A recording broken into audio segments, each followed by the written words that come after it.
On va passer la parole à Grégory Joron, parce que vous êtes évidemment un représentant des policiers qui seront ultra mobilisés à nouveau samedi sur la capitale. Il y a plusieurs choses. Il y a une manifestation des Gilets jaunes avec un appel qui a été lancé à travers une affiche qui est très explicite. On va la remettre à l'antenne. Il y a une marche pour le climat, donc il y aura beaucoup de monde dans les rues. Et il y a les journées du patrimoine. Combien d'hommes sont mobilisés sur le terrain ? Il y a à peu près 75 forces mobiles, 27 CRS, 37, 38 escadrons aux derniers arbitrages rendus, plus les effectifs de la préfecture de police. En effet, là, l'enjeu samedi est colossal. Il y a encore de multiples manifestations de front et mes collègues vont devoir gérer ça encore au mieux parce que les journées du patrimoine sont très attendues par les Parisiens et les gens qui veulent visiter des sites historiques. Il y a des sites qui ont été fermés, d'autres qui sont partiellement fermés. Va falloir gérer ça. Gérer en effet les manifs de Gilets jaunes avec un appel encore aux Black Blocs. On pense qu'il va y avoir du monde, donc forcément ils seront là aussi, c'est évident. Donc je pense que oui, samedi, encore une fois, les enjeux seront colossaux en matière de sécurité. Dans quel état d'esprit sont vos collègues, Grégory Joron, avant ce samedi qu'ils redoutent, j'imagine hein. Oui, enfin qu'ils redoutent, ça va encore être un énième samedi de mobilisation, comme vous l'avez dit. Ça demande encore un gros effort. On sort du G7, ça fait que s'enchaîner.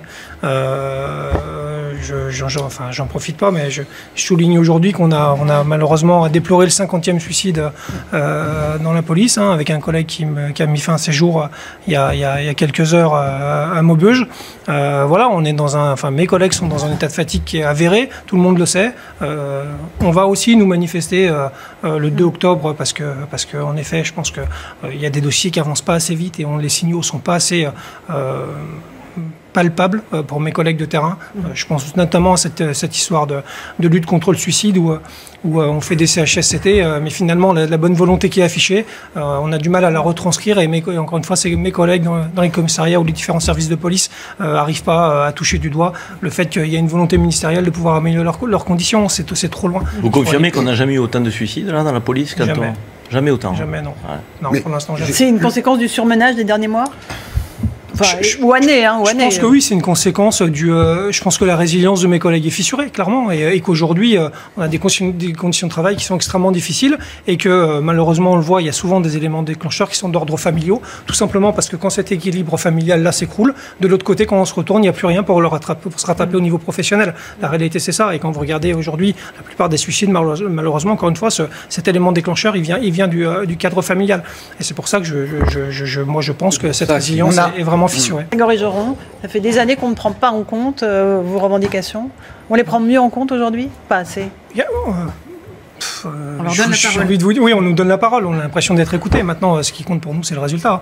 Aujourd'hui, il y a des enjeux qui sont colossaux au niveau de la police nationale. Il va y avoir une loi d'orientation. Est-ce qu'elle va être discount ou low cost, ou est-ce qu'il y aura vraiment de l'argent? Parce que c'est ce qui nous intéresse au final aussi. Je veux dire, c'est le nerf de la guerre, entre guillemets. On parle d'effectifs, on parle de conditions de travail, mais on parle aussi pas que d'argent, j'ai envie de dire, d'état d'esprit. Moi, quand je vois encore que la politique du chiffre existe, alors qu'on sait que c'est quelque chose qui produit du mal-être, évidemment, parce que la police, ça se mesure pas à des indicateurs de savoir combien vous avez gratté de personnes qui ont grillé un feu rouge. La police, c'est de l'humain, c'est de la gestion de l'humain, et qu'à un moment donné, mettre que des colonnes et des indicateurs et donner ces outils managériaux au cadre, et ben, au final, on épuise nos collègues parce qu'ils ont plus le sens de la mission, ils savent plus ce qu'ils font là. Voilà, donc on déshumanise la police. Oui, totalement.